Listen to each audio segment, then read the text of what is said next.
my son's grandparents have one that's like an ambulance, and it always has a catchphrase. It's like, I'm Alex, I'm an active ambulance. And it's just like, what's an inactive ambulance? Yeah. Like, I would not want to meet that. So active ambulance, is he saying that there's someone with an emergency inside of him at that moment? Maybe. Anytime That's a little dark.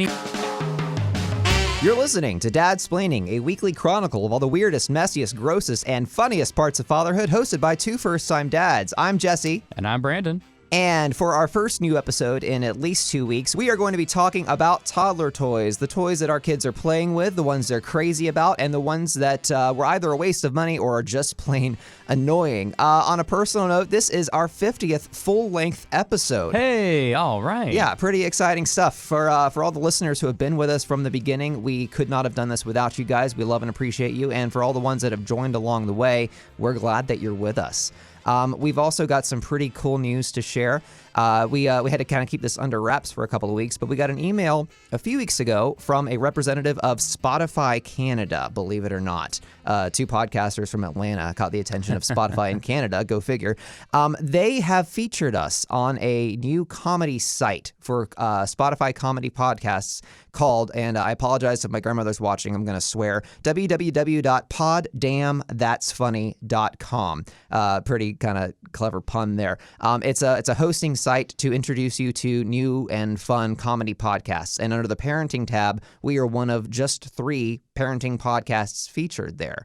I mean, that kind of blew us away when we saw that. It was pretty exciting. Yeah, and the only dad-themed podcast out there. So obviously great work on the mom podcasts. I mean, we're not competing whatsoever. I listened to actually one of them because they actually had a pretty hilarious episode on there. So definitely check it out and continue to stay engaged with us. We appreciate you, Canadian fans. Exactly. And while we're talking about Spotify, I hopped onto the Spotify app the other day and I realized that Dadsplaining is the number 1 or number 2, depending on your phone, result when you search for fatherhood under podcasts.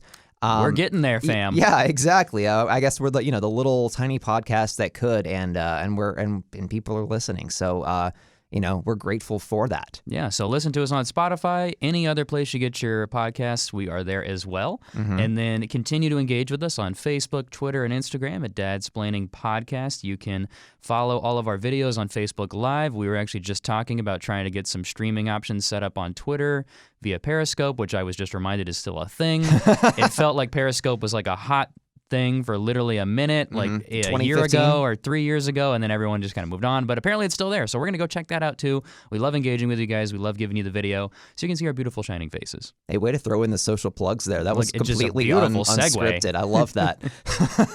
So it has been a couple of weeks, and I've got lots to share about why. But first, Brandon, I'd love to hear how Noah is doing. Hey, we're doing A-okay. I mean, everything's kind of just normal on the kid front, I guess you could say. We've been dealing with some stuff ourselves. I talked a little bit about some of my health concerns that have been going on. Great news is that everything's looking good on my end. Great. Everybody's happy. Everybody's looking good. No concerns at this time. And then, we did have some hurricanes over the last weekend over in the coast. We live in Georgia and Florida and South Carolina, North Carolina. In the states here, we're all kind of impacted to varying degrees. With a hurricane, my wife works in emergency response, so she's been working like crazy this past week. She was working, 4 days straight, 12-hour plus shifts, and, just doing a great job. So, hats off to her. She did a great job. And, me and the little guy got to hang out a little bit extra. I got to do the drop-offs, the pickups, the snacks and the dinners and the bath times. It's a little fun just to kind of do that every now and then. And I'm sure like single parents are like rolling their eyes heavily at me. I mean, like, look, I was a single parent for a couple of days. But, it's just kind of nice to, I don't know, you get that engagement one-on-one. You're like the only resource and you're just kind of fending for yourself. But it's nice to know that you just kind of fall into that rhythm and you can kind of get things taken care of and everything actually goes out okay. And I know that you probably have a similar story to tell wrapped in with your piece about how, your wife probably had to take care of some of the duties solo and leaning on family and things like that. Oh, yeah. So I'm just excited to hear all about Jesse's saga, so we'll just kick it over to him. Absolutely. So before I do, as part of Austin's job with the hurricane response and preparedness, is part of her job erasing the Sharpie marks off of the forecast maps? You can't get rid of those Sharpies. That's why they use them. But they're permanent, whether or not they're accurate. If you're interested, political or not, I just want to say that the Sharpie memes are actually quite hilarious. So I would go out there and look at several of them. They're just so much fun. Oh, yeah. Okay, so I'll dig in very briefly to why we did not have a new episode last week. So I want to say last Thursday, my son David, who is approaching 22, let's see, he is 22 months old. He had a stomach bug. He transferred that virus over to me, and although it affected his stomach, it went straight to my brainstem. So Jeez. Saturday night around 11 o'clock, I had the worst migraine of my life. I have never been in this much pain, to be honest with you. Yeah. 2 a.m., I can't move my neck also. So my wife says, this looks like meningitis. Let's go to the ER. So 2 a.m., David's asleep. We have to wake him up, load him up in the car seat. We thought about, as parents, you're like, oh, he's asleep. Can we leave him? Right. Yeah. But you never know how long an ER visit is going to take. Yeah. Hours. And yeah, exactly. So we buckle him up. We drive down to the local hospital, and after 30 minutes of waiting in the emergency room, I get taken back. They give me a CAT scan, a lumbar puncture. I've got IVs sticking out of all my arms. Finally, they say, okay, you've got viral meningitis. That's something that has never happened to me before. No kidding. It's so hard to explain because it's not just one disease, meningitis. It can be any number of viruses when it's the viral kind that affects your brainstem, and basically it just causes inflammation in your brain. And that's why my head was pounding, was because my brain was growing and there was nowhere for it to grow. Oh, it's nice your brain finally grew a little bit. Hey, That's why I'm a little smarter in this That's episode. right. Maybe not. So I was on bed rest for 5 straight days. I had pounding headaches and nausea for 3 of those days. Oh my and God. I was on some pretty heavy painkillers, ibuprofen, Hey. Percocet, and some anti-nausea pills. So that was the fun part. The not so fun part was literally everything else. Right. And, shout out, too, to the supporting parents in those situations. My wife, of course, had to drive me to the hospital, wait with me there. Eventually, I sent her home because there was nothing she could do, and David needed to go back to bed. Yeah. But then she stayed home with me all week. She just worked from home because I couldn't get out of bed. Right. Not only that, but she was the only parent who could touch the child. We didn't want to transfer my virus back over to him and repeat that cycle. Yeah. So, she's used to doing all of the morning duty and a lot of the afternoon and evening stuff as well, but she was having to handle all of it for 5 straight days. So, hats off to my wife and to any parent who is in that situation. When one parent is down for the count, it's rough. It's rough for the parent who's sick, obviously, but it's very rough also on the other parent. And that sometimes I think that kind of gets lost in the mix. So, big tip of the hat to all you parents who have to play supporting roles, and kind of pick up the slack there. But, I'm glad to say that I am 100% better now. I do not feel any of the headaches or anything anymore. Obviously, I'm back at work. I'm excited to be back in the saddle with the Dadsplaining podcast. And a little tip there also, viral meningitis can be spread only through fluids. That's how I know I got it from David, probably from changing his diaper. But that's something if you've got a friend who came down with viral meningitis, obviously let them stay home and rest and don't try and catch it from them. But unless they're sneezing on you or, you're making out with them or something like that, you're probably not going to get that. And even then, once you get the virus, it's only a small percent of people who get meningitis. So 0 stars, would not recommend, but Don't make out with Jesse. Got it. Got it. Do your best. So, on to this week's topic. Today, we're going to be talking about the toys that our kids love and the toys that sometimes we hate just a tiny little bit. We were kind of going over our inventory this morning before we started the episode, and Brandon and I realized that we actually have a lot of the same toys, but we've also got some individual ones that we'll recommend and ones that we won't recommend. So, Brandon, I'm going to kick it over to you. What is at the top of your list? So I definitely feel like it varies as the age goes along, and we were just kind of discussing, like I was even having a little bit of trouble remembering some of the infant toys that we maybe played with, classics like teething toys. I've seen a lot of kids with like the little banana, and we really, Noah, my son, really liked that, where he just kind of chomps on it. It's got like a little toothbrush kind of a component scrubber thing on the end of it, and they just kind of gnaw on it. Yeah. Or the Sophie the giraffe is like a really popular toy. It's literally just a little like a plastic giraffe they can just like bite rubber, on and it squeaks. And then something else that was kind of similar was what we called a Zolly. It looks like as an adult, you would think it just looks like a kind of like a honey stick, if you know what I'm talking about. It's got that kind of like little top piece to it that looks like It's got a little bit of grooving in it, but it's just another thing they bite on and they nom on, and it's rubber with plastic, and they just can chew the heck out of it. There's nothing inside, and there's no actual like honey or anything inside it. No, it's really just like a hard toy for them to bite the heck out of, and that's kind of all they really liked at that point. But in terms of, kind of moving into the phase where your kids are sitting up and rolling over and can maybe even crawl or move around a little bit, definitely anything of the push toy variety tops the list. And still to this day, we're 18 months now, and honestly, my son has been loving and enjoying and just continuing to enjoy even more any kind of a push toy ever since he could, get to that point where he could pull himself up. And even if they don't walk, push toys, that's exactly what they're for. It helps them learn to walk because they don't know how to, but they hold on to something, hence the push toy. So a couple of different options.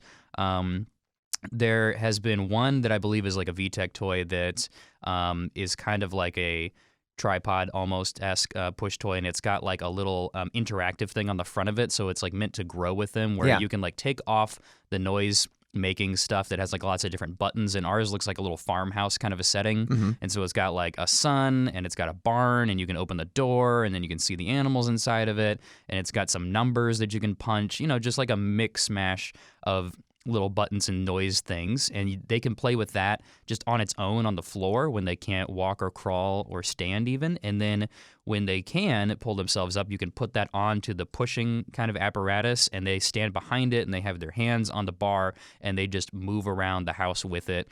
And it's a lot of fun because it makes noise while they're pushing it, and then they get excited about that. And my son just loves anything he can do to move around the house. Yeah.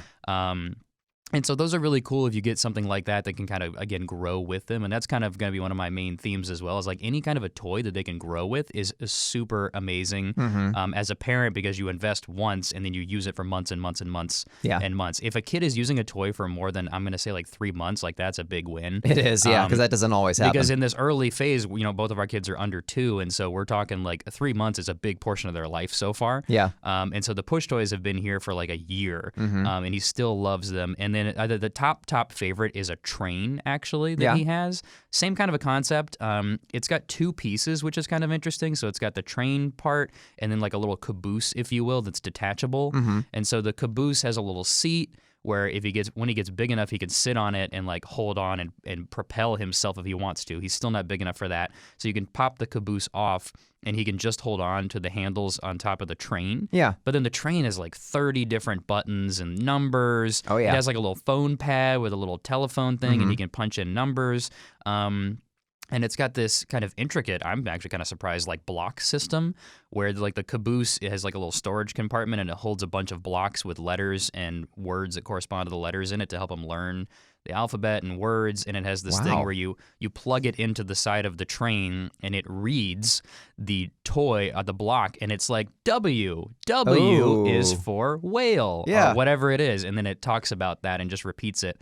So like these toys are on steroids. Like if anybody has kids, this. I'm not bringing you, breaking news on that front. And like a lot of toys are going to have a lot of components to it, and I totally get it because it keeps it fresh, keeps them interacting with different things. But the main thing that he loves the most about it is literally just the aspect of pushing it around. Yeah, loves doing laps around the living room, the kitchen, the dining room, all throughout the house. And then my personal favorite pastime with my son is we got 2 push toys, and we just race each other around the house. And it's really difficult as an adult because you got to get way down over there. You can't do it like on your butt. You can't do it on your knees.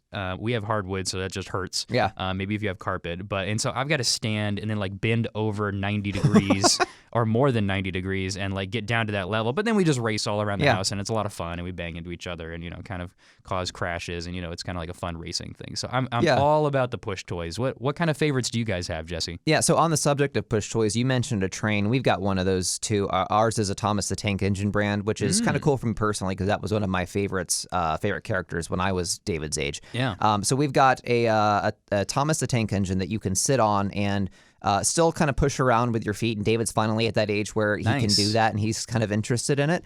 And it's also got different components. It's got 2 buttons on the handles. One plays a voice of Thomas saying, "I'm Thomas, let's go." And then the other one's got kind of a groovy little 70s rock kind of theme song. I don't remember the Thomas the Tank Engine theme song, so maybe that was it. But yeah, exactly. But you can also get off the tank engine, open up the seat, and it turns into a downward ramp, and you've got 2 little miniature tank engine toys that you can race down the ramp. So he really enjoys that. And then he'll take his other car toys and race those down the ramp as well. So, it's also got the kind of the interactive aspects to it. On a more lo-fi situation with the push toys, I want to bring up the brand Melissa and Doug. Parents our age, kind of in that 29 to early 30s range, you've probably heard of Melissa and Doug, and you've probably seen it, it's everywhere from Target to Bye Bye Baby to Amazon, wherever you go, it's there. It's one of the trendy brands right now. But they make some great push and pull toys. David's got a toy lawnmower from Melissa and Doug. Nice. The blades are actually 3 like fake wooden alligators. Yes, I remember. Yeah, the cool thing about the brand is that they're like wooden toys. Like they're very simple, kind of old-fashioned, but they're bright and colorful, and they've got fun characters on them. He's also got one that's a frog that you pull behind you, kind of on a leash.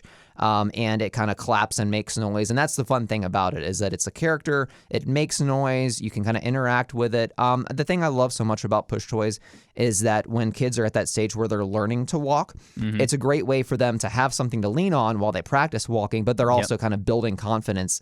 Hey, look at me, look what I can do at the same time. Those legs up, building that leg muscle. Exactly, yeah. They're not skipping leg day with these things. That's right. And it feels like play, too. Like, so it doesn't feel like, sometimes when you're teaching kids to do something, you're like kind of, it's not putting pressure on them, but when there's no game or toy or play attached to it, sometimes it can be harder for it to stick with them. Yeah. So these toys are, push toys are a great way, I think, to kind of get in the groove with that.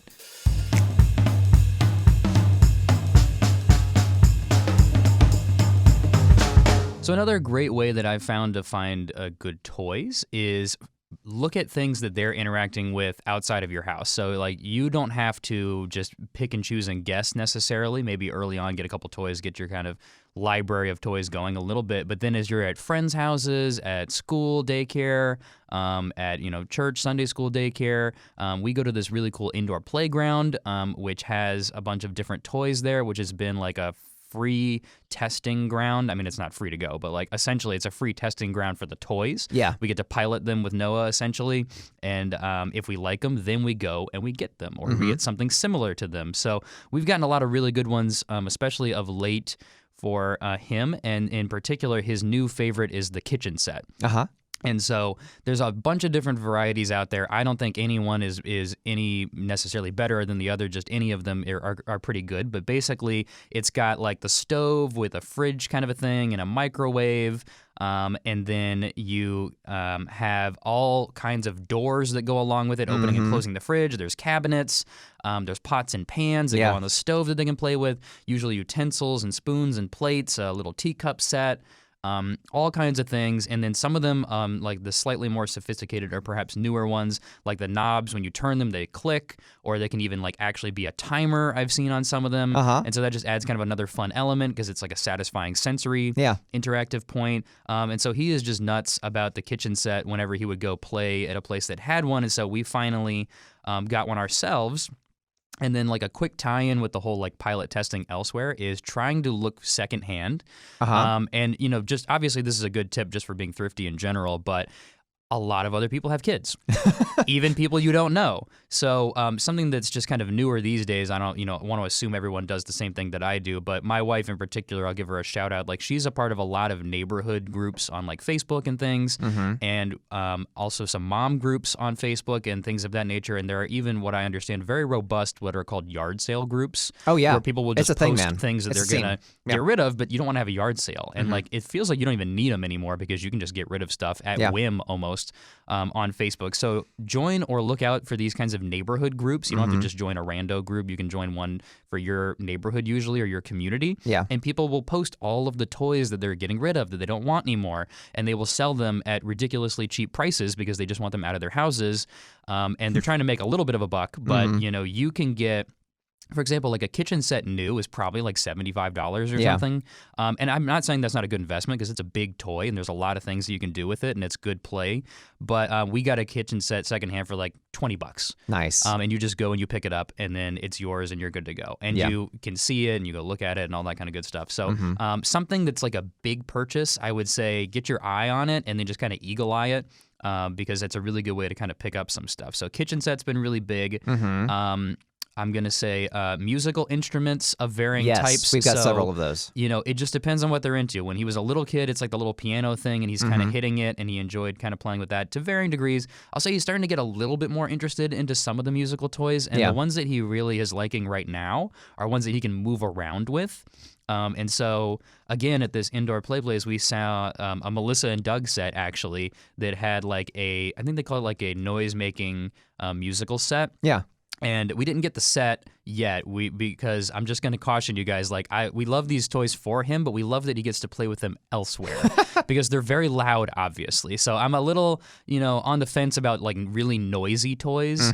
And so just because he's going to keep banging them. So one in particular is literal cymbals, and they're so cute, little tiny baby cymbals, and he just holds them in his hands and he bangs them around and he walks around like the monkey with the cymbals, and it's adorable. Macarinas they had in this thing, so he's just like shaking the macarinas, but he gets like full movement when he's with them, so he doesn't have to sit and engage. So he really been enjoying those, but I'm not sure if I can pull the trigger on buying and bringing those into my house. So this kind of dovetails into the what am I not liking, and it's usually things that are very loud and noisy. And I know that noise comes along with a lot of the best toys. Like the train that I mentioned, it can go on for what feels like 10 minutes before it will automatically shut off. And so most of the time I have to shut it off myself if I want any peace and quiet. And so it's kind of like a constant game with these toys where if your kid's interacting with them, you just kind of let it go. And then as soon as they maybe move away from it, you kind of move over to the toy and just subtly turn it off. Right? So anything like that is a big catch-22. You can't really live without it because most toys have some kind of noise component, and that's kind of what gets the kids interested. But, be sharp and handy with turning it on and off. And then the other problem, of course, is then when you turn it off, the kid comes back to it and they want to play with it. And they're like, why isn't it working? And then they get mad and you have to run over there and turn it back on again. Just wait until they learn how to turn these things on themselves. Oh, I know. Yeah, it gets fun. I'm sure we're getting there very soon. But, we're in that sweet spot where he's not quite there yet. Of always knowing, like he knows where the button is, but he doesn't think about it all the time, and he doesn't use it all the time. So I think VTech toys are like a love-hate relationship in a strong way because those VTech is known for the noise-making, sound-making type toys. And that was the one that I talked about toward the beginning, like the farmhouse with like the buttons and the noises, and like that one, it'll just rotate for like 30 seconds. Sometimes it'll rotate for like 3 minutes. Sometimes it'll rotate for what feels like 5 hours. And you just got to watch out for whatever works. So I'm kind of on the fence on not just the musical toys, because like musical toys where they just interact and create the noise, I think can be fine, but then the ones that just cycle endlessly are like a big drain. Yeah, I've so we've got 2 VTech toys in the house that I do, like you said, have a love-hate relationship with. The first set is a pair of remote control race cars.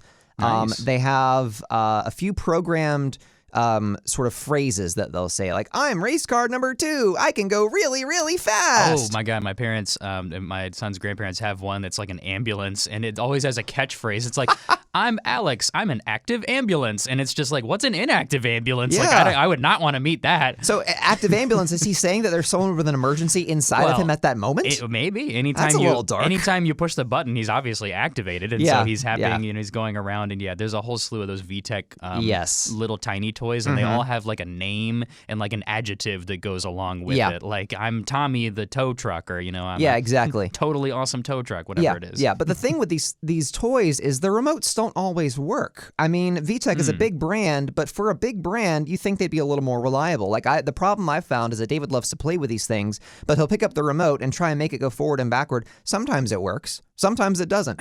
And, I don't know. It feels like it's maybe there's a better way to play with some toy cars. Like, he's got some other toy cars that are these little, they've got like dinosaur shapes on them and stuff. They're all, I don't know, it looks like something out of Power Rangers or something like that. Yeah. But those are really fun because I play with that with him, and will make the monster noises and stuff. And that's what he really loves, is making them kind of bite each other and make the monster sounds. Another VTech toy that we have is the VTech Learn and Dance Interactive Zoo. This is a thing that, it'll play a series of songs. There's like 4 different buttons that you can hit that'll bring up a different animal's song, like I'm a very tall giraffe. And none of these songs ever rhyme. Like they're very, that's why it kind of bugs me, is that like, I don't know. What are you rhyming giraffe with? I don't know. I guess. Giraffe. Have a laugh. Hey, there you go. I made a gaff. I don't know. But Ooh, nice. See? There's options. But anyway, so these VTech toys, he loves them because he likes to kind of turn them on and make the monkey dance, because there's like a little plastic monkey that'll rotate when you rotate the joystick. And it'll play different songs, and it's kind of fun. But it will just play and play and play. And like you said, once you stop playing with these toys, there's like a trigger where after a minute of inactivity, it'll play another song because it wants the kid to come back and interact with it some more. So that, we find ourselves at the end of the night like going back through his toy zone and like turning off all the toys one after the other so they stop singing their ingratiating songs at us. But as annoying as these things can be, they're fun for the kids, so at the end of the day, you really can't go wrong. I want to go back really quickly to the musical instruments that you were talking about, because there's a few recommendations I wanted to make. There is a brand called, I think it's just called B Toys. You can find this at Target. It's called the Parum Pum Pum Drum. That's cool.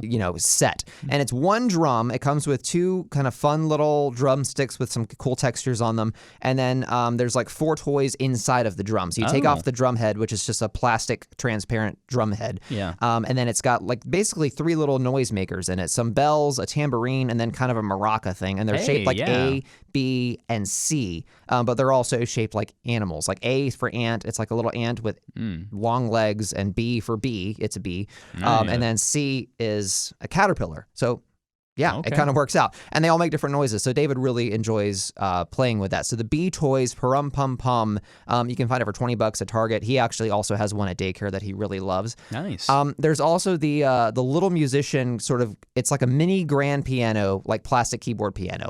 That's a lot of fun because it'll play demo songs, but you can also bang on it and kind of play your own songs. So he loves playing with it. I know a little piano, so I'll sit with him and actually play some real songs on it sometimes. Hey, there you go. And then he just likes making the sound effects on it. It's a fun way to kind of introduce your kids to music. Obviously, you can get like a toy xylophone anywhere. Those are always a really good go-to.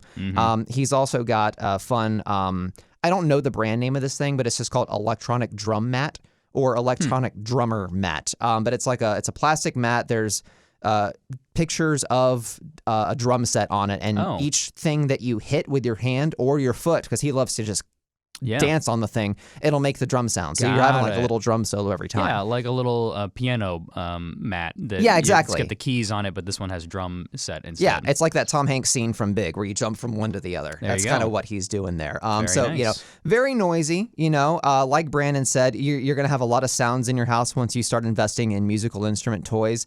But as your kid gets older, it's probably a really good way to kind of introduce them to music if you think that they're going to have a musical inclination. So those are just a few of my favorites.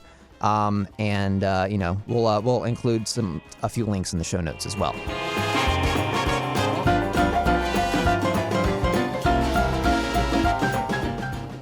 So one of the newer things that we've been kind of working through as well that I did want to mention here as we're kind of wrapping up is obviously, our son's getting, a year and a half, your son's about 2 years, and so they're starting to be able to interact with a little bit more variety of toys and toys that they can kind of interact with you, the parents, that are kind of like the imaginary play type stuff or the like faux real life situation type toys. And so that may sound weird, but what I'm thinking of is I mentioned with the kitchen set, it has like a teacup set.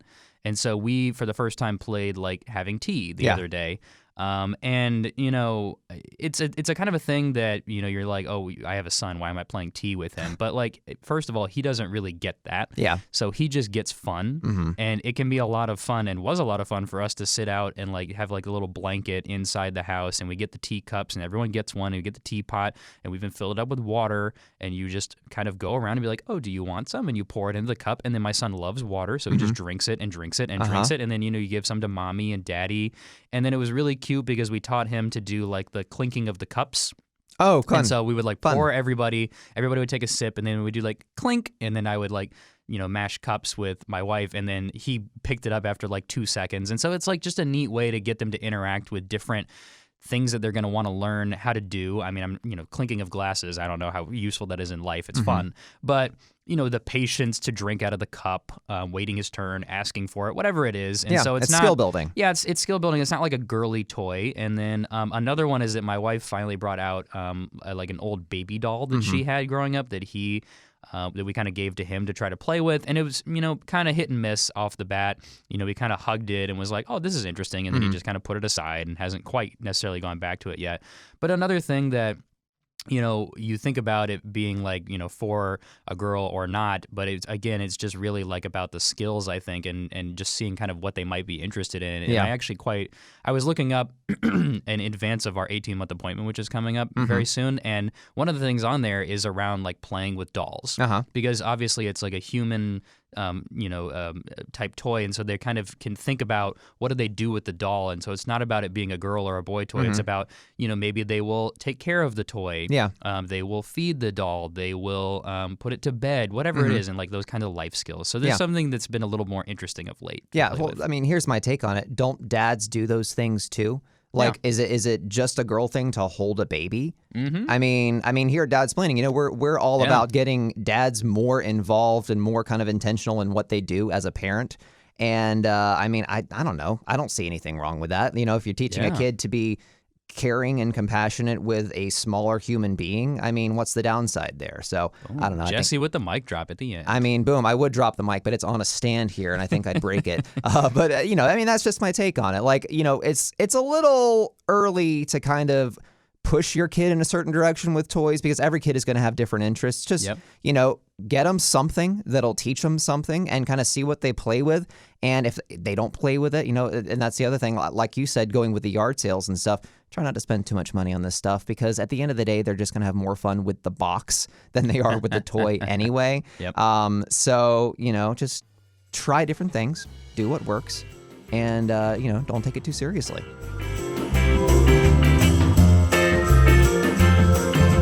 One little tip that I wanted to leave you guys with comes from our listener, Chris Rich, up in, I want to say, Vancouver, Canada. We posted this question about what toys would you recommend to our Facebook group, Dadsplaining, a fatherhood group. And he says, the best toy I picked up has been the Mack Ride.